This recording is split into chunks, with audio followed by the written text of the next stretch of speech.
दोस्तों, कब आएगी वन रैंक वन पेंशन 3 की टेबल? हाँ जी दोस्तों, क्या होगा सुधार इस बार? क्या बनेगी बात? एमएसपी पर क्या बात होगी? पीएमआर पर क्या बात होगी? एक्स ग्रुप यानी जितने आपके फाइनेंशियल मैटर को लेकर आज जो मेरी कल बातचीत हुई है, और वीर Bahadur Singh voice of ex-serviceman के आप समझ सकते हो एक कोऑर्डिनेटर हैं बिल्कुल, और अच्छी पहल कर रही है उनकी टीम, और उन्होंने जो बातचीत की आपको पूरा वीडियो सुनना होगा, एक एक पहलू को उन्होंने बताया है और आपके लिए क्या संदेश है ये भी उन्होंने बताया कि आगे आपने क्या करना है। दोस्तों सर, एक बात क्या आपने पूछी, वन रैंक वन पेंशन 3 की घोषणा और टेबल जिसके ऊपर लेटर जारी हो चुके हैं, लेकिन इंप्लीमेंटेशन के लिए तमाम तरह की भ्रांतियां, तमाम तरह के लोग सवाल पूछ रहे हैं। मैंने इसको पूछा, मैंने कहा टेबल कब जारी होगा, तो उन्होंने इसका जवाब नहीं दिया, बोला जल्दी होगा, लेकिन टाइम नहीं बताया, बोला जल्दी होगा।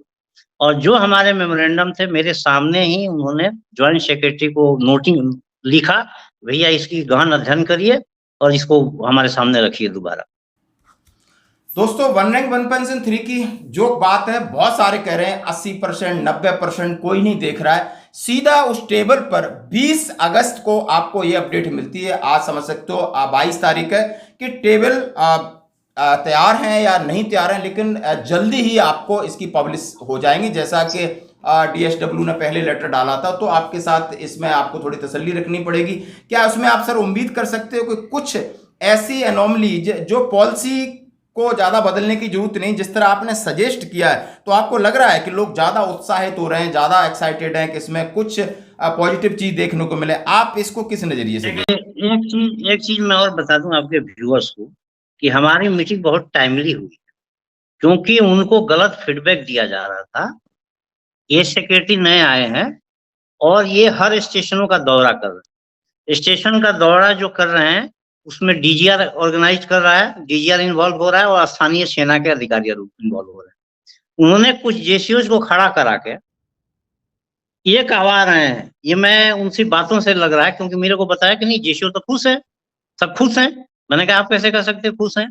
तो उन्होंने कहा नहीं, मैं इन स्टेशनों में गया था, पटना गए थे, गया गए थे, अभी 22 को जा रहे हैं, कानपुर जा रहे हैं। तो मुझसे कहा था कि तो अपने आदमियों को कहिए कि मेरे से बात करें, क्योंकि मुझे तो जो बताया जा रहा है वो ये है कि सब खुश हैं, सारे खुश हैं।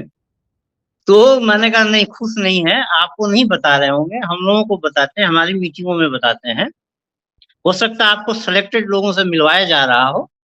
तब उन्होंने कहा कि ठीक है, आप अपने लोगों को कहिए कि 22 को मैं कानपुर में जा रहा हूँ, जो भी समस्याएं हैं किसी भी तरह की, वो हमसे डायरेक्ट इंटरेक्ट कर सकते हैं, डायरेक्ट बात कर सकते हैं। दोस्तों वहाँ एक बोलो सर।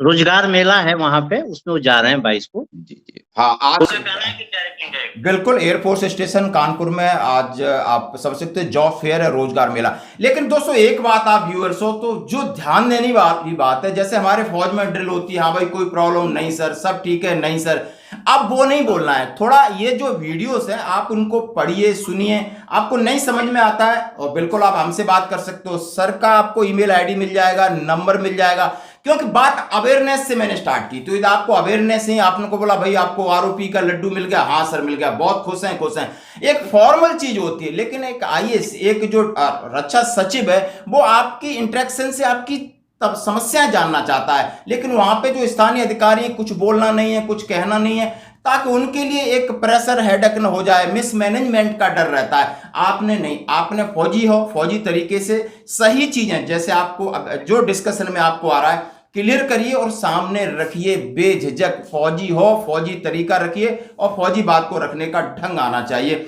बिल्कुल सर, आपकी इस कोशिश को मैं सराहता हूं।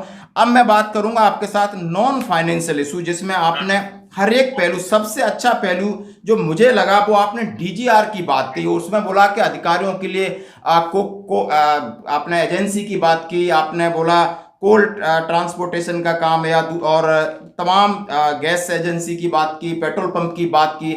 ये जो आपने एक राइट की बात की है कि समय बदल चुका है और जेसीओ भी आप क्लास 2 समझते हो और जवान भी पढ़े लिखे हैं, तो आप इसको इक्वलाइजेशन के लिए और एट द रेशियो आपने जो बात की उसका क्या रिस्पॉन्ड मिला सर? बढ़िया रिस्पॉन्ड मिला। वो आश्चर्यचकित थे कि ऐसा हुआ है। बोला कब से हो रहा है? बोला 2009 से हो रहा है। मैंने अब तक क्यों नहीं हुआ? बोला हम तो बराबर रिप्रेजेंटेशन देते हैं, 2009 में हुआ, फिर इसका 2012 में भी अमेंडमेंट किया गया, लेकिन वह कंटिन्यू हो रहा है। वो जो क्रीम पॉलिसी है वो अपने लिए रिजर्व करते हैं। ये अनकॉन्स्टिट्यूशनल है, कई आर्टिकलों का वायलेशन है। आइदर आप इसको स्क्रैप करिए, बंद करिए, या जो हमारी संख्या है उस अनुपात में डिस्ट्रीब्यूशन करिए।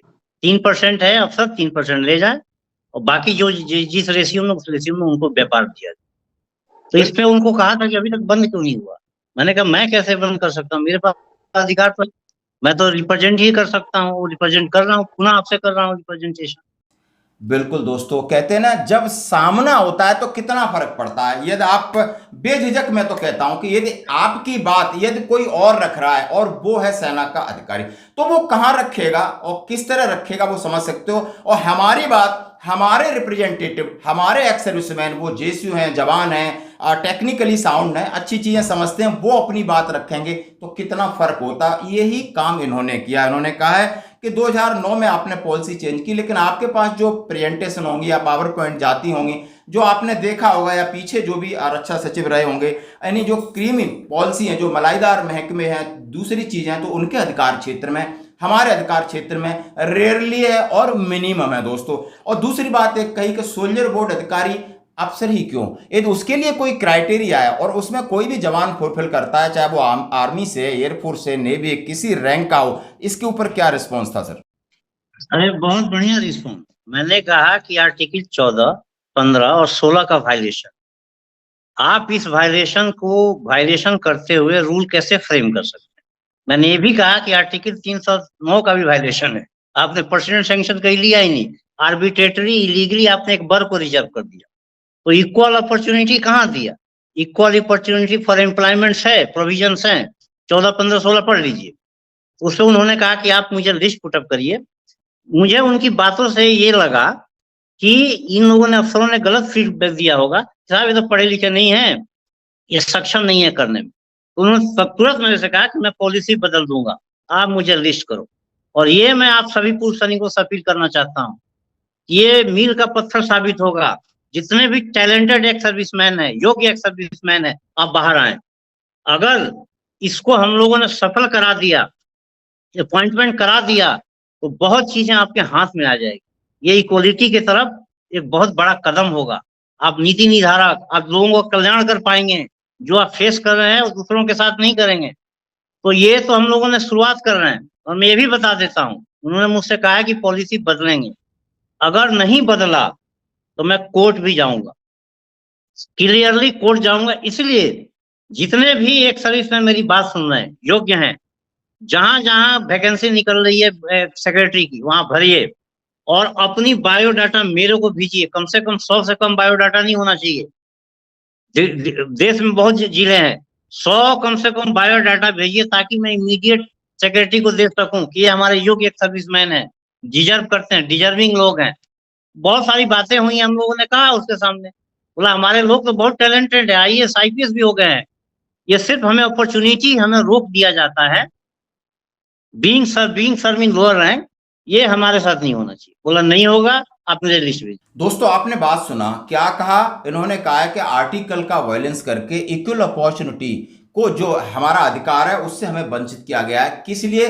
कि शायद हम उतने क्वालिफाइड नहीं है। लेकिन वक्त बदल चुका है, सब चीजें बदल चुकी हैं। सीधा संदेश आपके लिए उन्होंने कहा, यदि पॉलिसी अमेंड करनी होगी तो करूंगा, पॉलिसी अमेंड करने के लिए मुझे लीगली कोर्ट में जाना होगा तो जाऊंगा। लेकिन इससे पहले, जब जो वीर बहादुर सिंह जी कह रहे हैं कि हमारे ईमेल आईडी के ऊपर आप अपना चीजें, अपना बायोडाटा भेजिए, यदि आप कॉम्पिटेंट हैं, तो बहुत सारे जिला सैनिक बोर्ड है, वहां पर सेक्रेटरी, जो भी वैकेंसी निकलती हैं वो आपके लिए होंगी। लेकिन इसके लिए उन्होंने कहा कि आगे मैं इस पॉइंट को रखूं तो मुझे कम से कम एटलीस्ट 100 लोगों के जो बायोडाटा हैं, चाहे वो आर्मी से रिटायर्ड है, एयरफोर्स से, नेवी के हैं। तो आप इनका ईमेल और फोन नंबर आप नीचे स्क्रॉल हो रहा है, आप देख सकते हो, ले सकते हो। आईडी भी मैं कर रहा हूं, आप सीधा संपर्क कर सकते हो, क्योंकि ये अवेयरनेस का युग है। अवेयरनेस ही जरूरी है। जब तक हम जानते नहीं है, हम भटक रहे हैं, हमारा कहीं ना कहीं कोई ना कोई इस्तेमाल कर रहा है। बहुत होगा इस्तेमाल। पहले चीजों को समझो, जानो, जागो, फिर आगे बढ़ो। और मैं दूसरी बात कहूंगा, जैसे सर ने कहा, सर अपना ईमेल आईडी आप फ्लैश कर सकते हो। दूसरी मैं बात करूंगा, आपने प्रीमेचर के बारे में क्या कहा, एक्स ग्रुप के बारे में,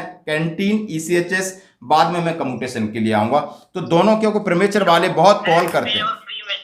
एक्स पे और प्रीमेच्योर है, ये एनमरी का हिस्सा है, वो हमारे साथ बता दी, करेक्ट का डिस्कशन किया, करेक्ट, तो हमने इस पॉइंट को कवर कर दिया था। ओके। जैसा कि प्रेमेचर के बारे में एक अनोमली है, अनोमली किस प्रकार बनती है, उसके दो चीजें आपने देखा होगा कि जुलाई 2014 के बाद वन रैंक जो वन पेंशन 2 हुआ और 3 होगा उसमें पीएमआर को कंसीडर नहीं किया जाएगा। सर एक चीज शायद आपने कहा, वो मेरे पास एक लेटर है उसमें सीधा सीधा लिखा है कि पॉलिसी इन्होंने 7 नवंबर 2015 की है, इसमें पैरा 5 पे लिखा है the government has decided to appoint a judicial committee to took into anomalies if any arising out of implementation of one rank one pension the judicial committee will submit the report in 6 months। सारी चीज implement हो रही लेकिन ये para 5 implement क्यों नहीं हो रहा? मतलब कोई अनोमली? देखिए मैं बताऊं, जब मैं पहले मंत्रालय में डिस्कस किया था सर, तो मेरे को अनऑफिशियली बताया गया कि इसके चक्रों में मत पड़ो, ये अफसरों के बेनिफिटेड है,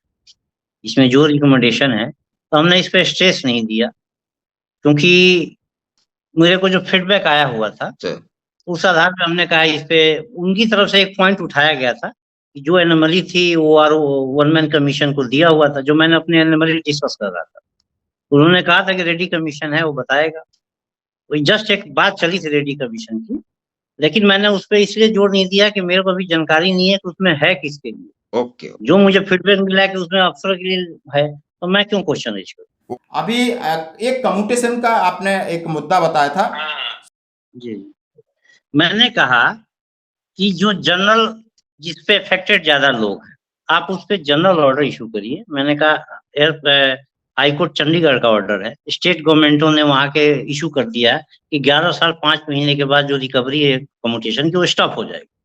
तो आप भी एक जनरल ऑर्डर करिए, क्योंकि एएफटी ने भी आदेश किया हुआ है। उन्होंने मुझसे आदेश की कॉपी मांगी, मैंने कहा हम लोग कोर्ट में जाएंगे तो कोर्ट में लिटिगेशन की संख्या बढ़ेगी, टैक्स चेकर को बोझ पड़ेगा, और हमारे ऊपर भी, एक सर्विसमैन के ऊपर भी बोझ पड़ेगा। और सरकार, एक जो भारत देश एक वेलफेयर स्टेट, तो इस वेलफेयर स्टेट के पॉलिसी को ध्यान में रखते हुए इस पे जनरल ऑर्डर। बिल्कुल दोस्तों, कम्यूटेशन की बहुत सारी रूमर्स या हकीकत है, मैं रूमर्स नहीं कहूंगा, कि पंजाब चंडीगढ़ हाई कोर्ट ने इसके ऊपर स्टे लगाई 11.5 साल के बाद। शायद एक एग्जाम्पल हमने सुबह बताया था। अब बात आती है सैनिकों की, अब बात आती है, एक चीज लेटर निकला था, रिकॉर्ड में लिखी है, पीसीडी लिखी, एक अवेयरनेस क्रिएट करने के लिए। लेकिन आज हम कहां पहुंचे हैं उस जीत से कि एएफटी में, यानी हमारे जो मामले एएफटी में पहुंच गए। अब वीर बहादुर सिंह जी की पहले क्यों इसकी जनरल ऑर्डर क्यों नहीं निकाला जाए, क्योंकि एएफटी के ऊपर भी बहुत सारे लिटिगेशंस आएंगे, बहुत सारे एक्स सर्विसमैन आएंगे, बहुत सारे वकील करेंगे, पैसा भी और दोनों कहीं ना कहीं बर्बाद होगा। और आपने उसी ऑर्डर को रेफरेंस मानते हुए सबके फेवर में सेम स्टे लगाने का ऑर्डर देना है, तो क्यों ना आप गवर्नमेंट को इस तरीके का एक कॉमन, एक जनरल आदेश निकाला जाए। शायद आप इस बात से पूरी तरह सहमत होंगे और ये समझ सकते हो कि कम्यूटेशन का जो लॉस हो रहा है उसकी जर्नी आज कहां पर पहुंची है। और इसीलिए कहते हैं कि दोस्तों, आपके बहुत सारे मुद्दे हैं, चाहे वो फाइनेंशियल मुद्दे हैं और नॉन फाइनेंशियल मुद्दे हैं। सबसे पहले तो ये चीजें आप समझ रहे हो आज एक्स सर्विसमैन इस दौर में कि वो अपने राइट्स को अच्छे तरीके से समझ रहे हो और राइट्स के लिए फाइट किस तरह की जाती है। आज एक आपके साथ सटीक एग्जांपल पेश करूंगा और इसके लिए मेरे साथ हैं वीर बहादुर सिंह, है नेशनल कोऑर्डिनेटर हैं वॉइस ऑफ एक्स सर्विसमैन के, और दोस्तों हैं चेयरमैन ऑफ यूनाइटेड फ्रंट के। तो सर मैं आपका अपने इस चैनल में स्वागत करता हूं, ये आपका ही चैनल है। और जैसे कि इन्होंने अपना एक वीडियो पोस्ट किया था, हमने भी उस पर डाला था कि इनकी डीएसडब्ल्यू के जो सचिव है उनसे वार्ता हुई है, और डीएसडब्ल्यू एमओडी का एक पार्ट है जिसको हम बोल सकते हैं भूतपूर्व सैनिक कल्याण विभाग, और पूरी डिटेल में चर्चा हुई दोस्तों। तो आज आपको समझना होगा कि आखिर इन्होंने एक कदम आगे बढ़कर जो चर्चा की है उसमें क्या निकल के आया और आगे क्या उन्होंने आश्वासन दिया है, इसके बारे में बात करें। बाकी जितने मेरे पास सवाल आपके आए कि आरओपी 3 की क्या है, कब तक होगी घोषणा, अन्य सवालों को हम बाद में पूछेंगे। पहले सबसे पहले सर आपका आपके चैनल में स्वागत है सर। धन्यवाद आपके व्यूअर्स का। सर सबसे पहले वही सवाल का जो मीटिंग हुई है आप उसको बता सकते हैं कि कब हुई और क्या क्या मुद्दे थे। हम पहले फाइनेंशियल और नॉन फाइनेंशियल दो पार्ट में कवर करेंगे, उसके बारे में आप थोड़ा सा बताइए सर। 20 अगस्त को शाम को 4 बजे मीटिंग हुई।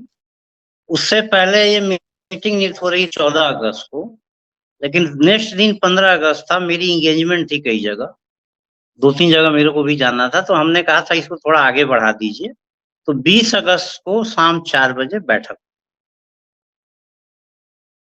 जी हाँ सर। बैठक में विषय पे बता दूं, सर फाइनेंशियल विषय पे ओआरओपी के संबंध में हमने जो मेमोरेंडम 12 मार्च को दिया था और 6 अगस्त को दिया था, उसकी कॉपी भी अटैच किया, को रेक्टिफाई करके ये टेबल इशू किया।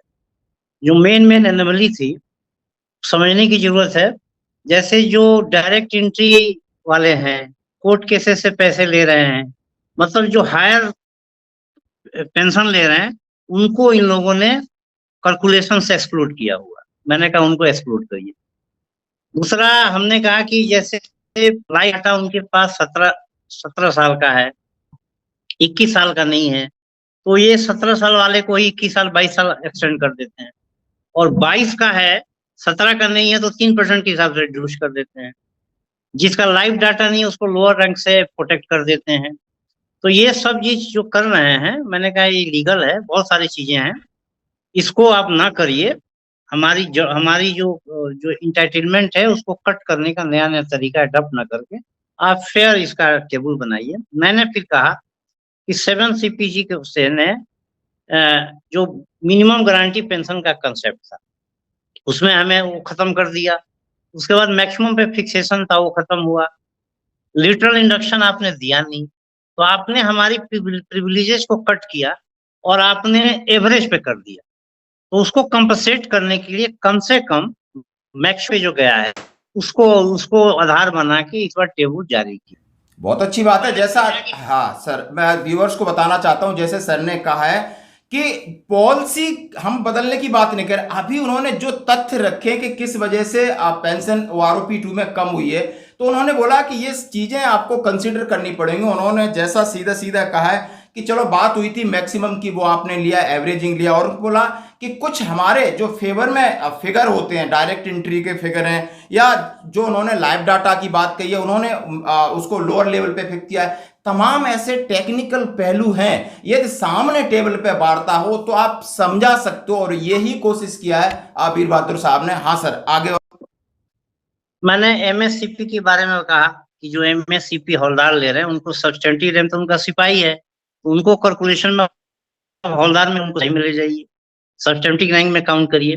तमाम तरह के हमने ऑब्जर्वेशन जो आरटीआई से मांगी थी, नोटिंग उनकी मांगी थी, जो डीजीएल मांगा था, उसको आधार बना के हम लोगों ने रिप्रेजेंटेशन दिया था, उसको दोबारा दिया, पढ़ाया। विशेष मैंने अनुरोध किया कि जो रिजर्विस्ट हैं वो आरोपी के दायरे में नहीं है, उनकी संख्या मामूली सी है, उनको आरोपी के दायरे में लाए।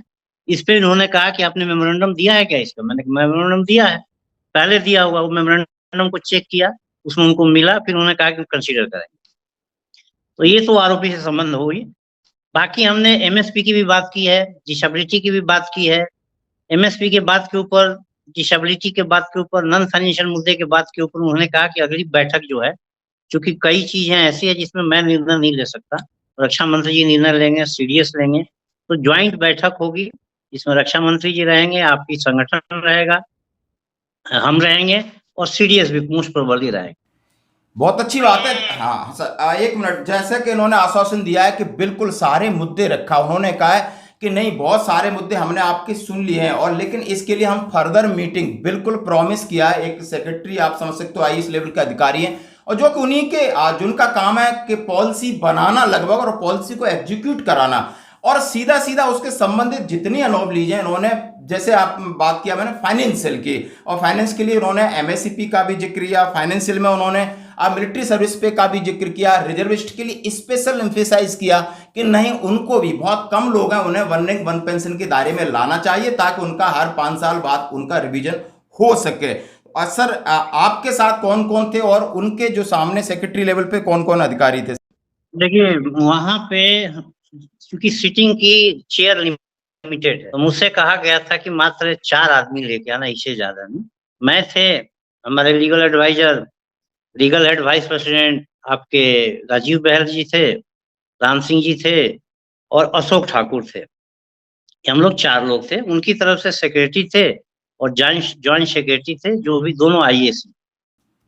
बिल्कुल दोस्तों, आप समझ सकते हो कि उसी विभाग का ये सेक्रेटरी हैं और जॉइंट सेक्रेटरी, और हमारे हमारे जो वेटरन्स हैं, जो कि टेक्निकली उनके एडवाइजर हैं, जो कि एक टीम है वॉइस ऑफ एक्स सर्विसमैन की, जो लीगली भी काम देखते हैं और एक एक एस्पेक्ट को चेक करते हैं कि थोरोकली चेक करते कि पीछे से कि इसका इम्पैक्ट आज OROP2 में आपको देखने को मिला है। बहुत सारे सवाल निकल रहे हैं, उन सारे सवालों के जवाब क्या होंगे, उन सारे सवालों के कारण क्या होंगे, उन बिंदुओं पर उन्होंने डाला। जैसे उन्होंने कहा है कि आपने मिनिमम पेंशन फिक्स वाला कॉन्सेप्ट नहीं रखा, इसलिए जेशू की बहुत पेंशन कम रही।